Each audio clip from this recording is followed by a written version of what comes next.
The honest truth is that even the happiest stay-at-home moms have really hard days. The difference between a mom who is really struggling in the home and one that is happy is her ability to ride the waves of motherhood.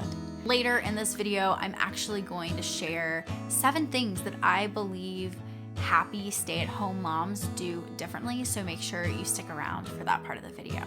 For those of you who are new here, my name is Alexis. I am a stay-at-home mama to 2 little girls. I'm a research junkie, and I'm also a certified parenting coach. And really, what I share here is what I've learned through my journey of overcoming anxiety after 15 years and my battle with postpartum rage after I had my first daughter, and it continued into my second. And I knew that if I found healing, I wanted to help other moms to find a way to thrive and to enjoy motherhood. And so that's what I do here. I help moms to become the best versions of themselves, to be able to be the change makers and the cycle breakers so they can raise good, loving, kind, empathetic human beings. So if you end up liking this video, could you please hit that subscribe button and just join this little community so we can help more moms to become the people that they know they want to and can be. They just need a little bit of guidance along the way. Being a stay-at-home mom is really hard. On some of the worst days, I struggle with overwhelm and burnout, guilt, fear, and even confusion, which of course makes me short-fused and frustrated, quick to anger, anxious, and on my worst days, rage-filled. The difference in the mom that I am today and the mom that I used to be is that I have started to learn how to find my footing in the really hard moments. But I've also learned how to savor and relish in the really beautiful moments too. I believe that so many moms fall into the trap of believing that someone else's life is better. You know, the grass is greener on the other side thing. Because when we are stuck in comparison, we begin setting unrealistic expectations of what a happy stay-at-home mom looks like. And then we convince ourselves that if our house is cleaner, we'd be happy. Or when our kids get older, I'll be happy. But what happens is the moment we reach when the house is cleaner and when the kids are older, somehow we still aren't satisfied. So how do we change this? Alrighty, let's get cozy, grab something to drink. I'm actually sitting in my great grandma's rocking chair, which was very intentional. I was thinking about all the generations that have mothered before us, and I'm hoping that what I'm sharing is on par for what they would say is the key to being a happy stay-at-home mom. Because I'm gonna guess that you clicked on this because you are in some way, shape, or form unfulfilled as a stay-at-home mom. You're not feeling happy all the time. Maybe you are feeling the frustration, the anger, the rage, the overwhelm, the anxiety, the fear, whatever you're feeling as a stay-at-home mom, guilt. And it's hard because, you know, for me, I wanted to be at the mountain peak, and I kept telling myself, if, you know, my kids would just sleep through the night, I'd be happy. You know, when my house is clean, I will be happy. When my kids are, you know, old enough to be potty trained, I'll be happy. You know, when my husband and I have more time together, we'll be happy. You know, and I kept doing this if and when. And I realized through the journey with my second daughter, for those of you who don't know, she was born completely natural, did the whole, you know, unmedicated birth, and it was beautiful and redemptive and all the things, which was so different than my first, which ended in a NICU stay and was super traumatic. So anyway, I was so excited and so proud. And 2 days later, we find ourselves back in the NICU with my second daughter, and she has a very rare heart defect that they did not catch during pregnancy, sorry. And I remember being in my counseling session with my counselor just a couple days after we had found out, and I said to her, I just wanted to be happy. This was supposed to be my happy moment. What happened? Everything was supposed to be good after this. I had my redemptive birth and everything was supposed to be great. And I am now in this really dark, deep valley. And she's like, Alexis, life is about the peaks and valleys. It's never going to be, I hit the peak and I'm always going to be happy. It's about learning how to find your footing and your grounding in the lows, and then how to savor and enjoy the really highs. And when you're in the in-between, in the middle, how to just enjoy and how to just be and make the most of what you have. And so over the last 2.5 years, that's been my journey. And so I want you to know this is coming from someone who has been through it all in just 4 short years. I don't think I know it all by any means. I'm definitely still learning. But I put so much weight on this emotion of happiness. And so in recent time, I've been taking the word happiness out of my vocabulary when I talk about being a stay-at-home mom. And I'm using things like, I'm having a really hard day, I'm having a really hard week, or I'm really thriving right now. Everything is going really well. So I'm not attaching myself to an emotion, which can trap us into feeling like there's good and there's bad emotions, which school really taught me. Going to parenting coaching school was really helpful in helping me to see that there are no bad emotions. I love Brene Brown's book, Atlas of the Heart, and she talks about these different feelings and emotions, and it's like, how can I identify them and how can I move through them and work through them? Because I think, which I'm going to talk about in a bit, one of the most important things we can do is just acknowledging what's going on for us. So what I'm going to be sharing with you today is a list of things that I believe thriving stay-at-home moms do to thrive. And when I'm talking about a thriving stay-at-home mom, this mom goes through hardship. She does not have an easy road, and I want to make that really clear for you. I don't want you to feel like as a stay-at-home mom, everything should be rainbows and butterflies and roses all the time. It's just not. It's not realistic, which is something I'll share too in a little bit. So this is going to be let's see my notes, 7 things that I believe is the key to living and thriving as a stay-at-home mom, which I know that's why you're here. So the first thing that I think a thriving stay-at-home mom does is recognizing that she is in a hard season. I think that she is not going to fight that she's in a hard season. She's going to make her life easier, whether that means meal prepping, making meals for herself, maybe doing paper plates for a month and a half, like whatever she needs to do to get through the season. I think that is something that's really important. And for me, when I acknowledge, like, my husband right now is working 6 days a week, and we know that this is going to be ending in 4 short weeks, which is not short, by the way. I was kind of being sarcastic there, but in 4 weeks, we know that this is going to be ending. And so until that time, I'm not going to stress myself out to stock the freezer and to do all the things to get ahead of my work. None of that. It is just to maintain, to do the bare minimum. And yeah, on the weekends, let's do some paper plates. I'm a non-toxic girl who doesn't like to use paper plates because I don't want them, to be in the landfill and all the things. But if I need to do that for a couple weeks, I'm going to do it because I need to get myself back on track. I need to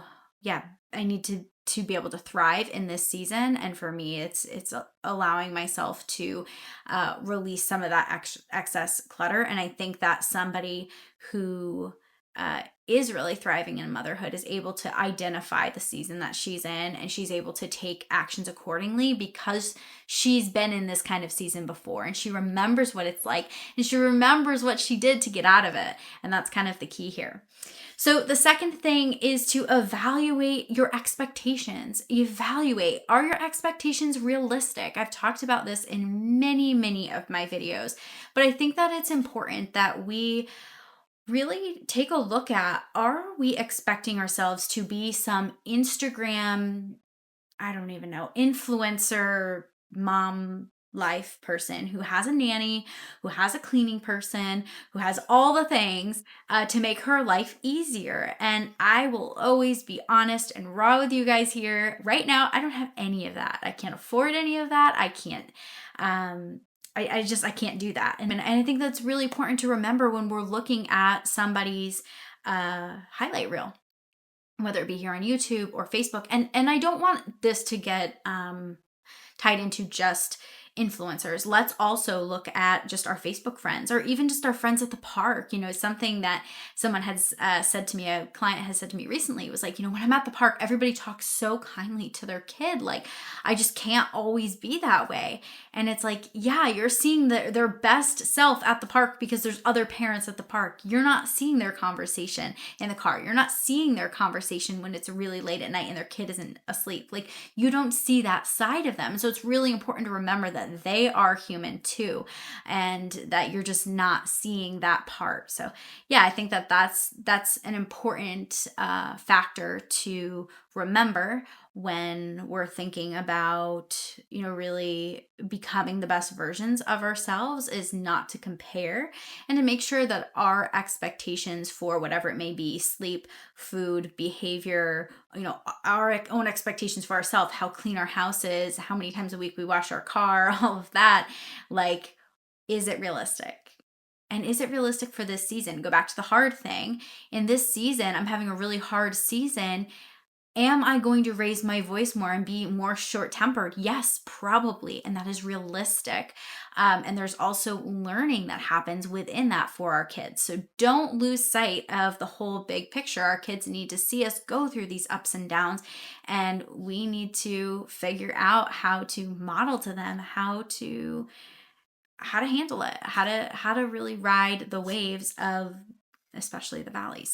So, all right, the third thing that I believe that thriving moms do is acknowledging when they are feeling something, feeling a feeling, an emotion, an action, whatever's going on for them, and acknowledging it. And so, you know, if we've talked about mom rage on here a lot, in a lot of those videos, I talk about acknowledging the feeling that you are having in your body, your physiological feeling. And so, you know, with mom rage, a lot of times it's this like bubbling up and like yelling, like spitting it out. And so, you know, let's think through that. Let's see what's going on and let's acknowledge it. So let me just acknowledge that I feel the bubbling. I'm not actually doing it yet, but I'm feeling it. Let me acknowledge that I'm feeling angry. I'm feeling really sad. Let me acknowledge that I'm overwhelmed and I've got too much going on. Let me acknowledge that I'm burned out. Like, let me say it. Let me be okay with that, because again, this is where we can get stuck in being happy all the time. And as soon as we feel anger or frustration or sadness or fear, we think of those as bad emotions, you know, and I've talked about this in the past where, you know, I don't believe emotions are good or bad. I think that they all have a purpose and they're all telling us something. They're all kind of these signs and flags for our story. And so, you know, a lot of my yellow flags would be things like fear and anxiety. And I'm going to use that as a signal to my body that something is off and I need to do something to fix the situation at hand. And yeah, really being able to identify that. And it's not an easy thing. Let me tell you, it is not an easy thing to go from never acknowledging or being okay with what is going on, you know, whether it's anger or happiness, you know, either side of the spectrum. But once you start to do it, it actually kind of lessens the feeling, and it helps it to, for me at least, it helps it to kind of settle into my body and to go out. Like, I just feel more settled, I guess, is what I'm trying to explain. All right. So the next thing is going to be shifting your mindset. So I find that moms who are thriving say things like, I get to take my kids to piano lessons, or, yeah, I'm choosing just to make, pizza tonight, or I'm choosing to buy pizza tonight. Instead of saying I have to or I need to. So often we get into this really ugly cycle of saying, like, I need to do this, or, I have to do this, and it makes it feel like a chore. And so if we can change our mindset, somebody who I love for changing your mindset when it comes to motherhood is Tessa. I think her last name is Romero. She is on Instagram. I'll link her below. She has a lot of great mindset shifts, and I really love those. And she is somebody who really battled with anger, and she's still, we'll talk about having moments where she wants to be angry and she's feeling really angry. And this is kind of how her thought process goes. It's really, really helpful. So encourage you to take a look at that because I think that moms who thrive have a different mindset and a different look up at things. I was listening to a Mennonite mama. If I can think of her name, I'll link it below, and I'll title it Mennonite Mom. But she was talking about how her kids, like, she's expecting them to get sick. She's expecting them to have tantrums. She's expecting these things. And so when they happen, they're not a big deal. They're not even really thought about or noticed. It's just kind of what's happening. It's an expectation. And I think that, us, I'm going to say mostly millennial moms, we really struggle with this idea that something is happening that we believe shouldn't be happening. And something like a tantrum, it not only sets us back, but it's also a bad behavior. How do we change it? How do we fix it? And so I think listening to people who have these mindsets really helps us to make a shift in ours. And it's not going to be an overnight thing. So the next thing is giving yourself grace. Giving yourself grace is hard. And how do you do it? This was something that I have been studying for a while, is how do I give myself grace when I'm not feeling like I want to give myself grace? If you are a believer, there is obviously prayer and praying, and that has been a huge part of my journey and really helpful in learning how to give myself grace. But the bigger part, I think, for me, is realizing that most moms experience what I'm experiencing, and it's normal, obviously, it's relevant here, but it's like, it's normal to feel angry and to feel frustrated and to have hard, seasons, and to not always be happy. It's okay. And I think that when I'm able to see that and also hear that, when the vulnerability comes from another mom and she says, yeah, me too, I struggle with that too, there is this moment where I realize I'm not alone. I'm not the only one who deals with this, and I'm able to give myself that grace. And so, yeah, there's this self-love and this self-empathy that we need to learn for ourselves. And this has been a huge battle for me, but I can honestly tell you I do better than I used to. It used to be I would be mad at myself for days and days and days over something.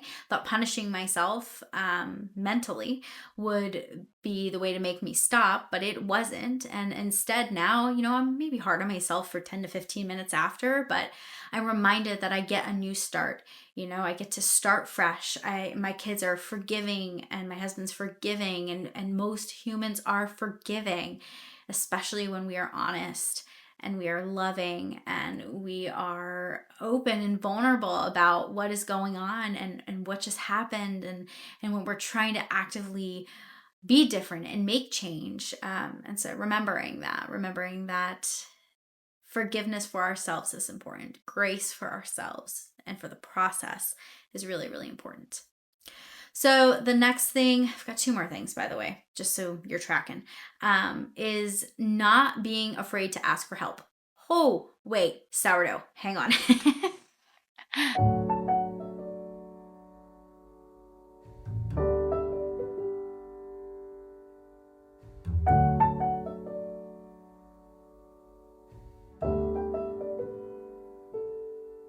Okay, so not being afraid to ask for help. I think being afraid to ask for help, oh, this is so loaded for me because I've heard so many different reasons why moms don't ask for help, like in my coaching practice. But for me personally, it was a pride thing. It was that I should be able to handle this. I should be okay. And I didn't want to ask that of anybody, but especially our family. I didn't feel like that was their responsibility. But when I began to study other cultures and then even indigenous societies, it is the role of the community to raise a child. It is not just the responsibility of the parent. And this was really surprising to me. It was surprising when I was actually watching The Blue Zones. I think it's a Netflix documentary. I'll link it below. I can't remember if that's what it's called. But when I was watching that, they were in Italy, and they were talking about how a lot of the grandparents and great grandparents were watching these children. And let me tell you what my first thought was. Oh, they're so much older. How would they be taking care of these children well? Well, they'd be taking care of them well because that was how their culture and their society has done it for years and years and years. If a family couldn't make it financially, great grandma was going to watch the baby all day, and in today's society here, in America, that is just not the norm. And so when something isn't the norm, it feels really uncomfortable. And so I began learning, like, what does this phrase, it takes a village to raise a child, mean? It literally means we need multiple people to help in that. And, in the first, I would say 7 years, it is primarily mom who is taking care of this child, but as the child gets older, different family members or members within a community are helping to raise and nurture this child in different ways that maybe mom and dad aren't able to. And or maybe a child really connects with somebody like an uncle in a community or a grandpa in a community, and they are able to teach them some life skills that dad isn't able to communicate with a child. And so it was really fascinating to me that we are falling away from what we were designed and intended to do as parents. And, being a stay-at-home mom, we were not meant to ever be isolated. We are, a lot of us, at least, and I'm going to speak for myself, but I will go 10, 12, 13 hours not talking to a single soul except for my children. And that is so hard on the brain. It is so overwhelming and exhausting when you're regulating emotions and constantly being needed and not having a break. And I was listening to, I don't remember what podcast, but it was a podcast, and they were in, I believe it was Japan, maybe it was China. I can't remember. It was one of the two. And the parents of the husband came and lived with this couple for the first year. And that is just customary to do. You will go and live with your family for the first year of life of a child. And I loved that. I love that because of the help and all of that. So all I'm trying to say, I'm making this very long-winded, but what I'm trying to say is we need help. We need community, and it is okay to ask for help. It might not be normal anymore, but let's make it normal. Let's have the conversation with our friends, with our mom, with whoever, and be honest and say, hey, I'm really struggling. I am having a hard season. Again, acknowledging that hard season, and then coming through and saying, I'm really needing some help. Can you watch the kids for a couple hours so I can just get a coffee and read a book? Being really honest and real with what's going on for you and your world. Okay, the very last thing is finding time for leisure. I actually just did a video recently about how to relax as a mom. I will go ahead and link that. But I don't think moms relax anymore. And when we look at these indigenous cultures, they don't, what's the word I'm looking for? They don't They don't sacrifice their leisure time. Mom and dad are getting the same amount of leisure time and the same amount of work time. And the reason that is because they have a community of people that is helping to raise this child. So nobody is cut out of leisure time. And, in today's culture, work takes up most of our time. I mean, as I've been speaking here, I think I've mentioned multiple times, my husband works right now 6 days a week. That does not give much time for family and for togetherness and connectedness and nothing. And so I imagine that, and I say imagine, I know that we are not the only family who is in this position right now. And I mean, there is no time for leisure. So obviously, if you are like me, you're in a season where it's really, really hard to find that leisure time. Maybe you don't have the community that you can ask for help with. Maybe you've just moved, or you just haven't gotten connected into a really good community yet of people. Maybe you don't have family around, or, whatever. Let's find little tiny moments to relax. Let's find these tiny little moments to refill our cup. We need that. We need that as moms to keep going. And I want to remind you, this is not selfish. This is absolutely not selfish. But I talk a lot more about this in that video. So like I said, I'll make sure that it's linked below. So anyway, that's going to wrap up this video about stay-at-home moms and the truth behind, are they actually happy? So anyway, I hope that this video encouraged you. I hope it helped you.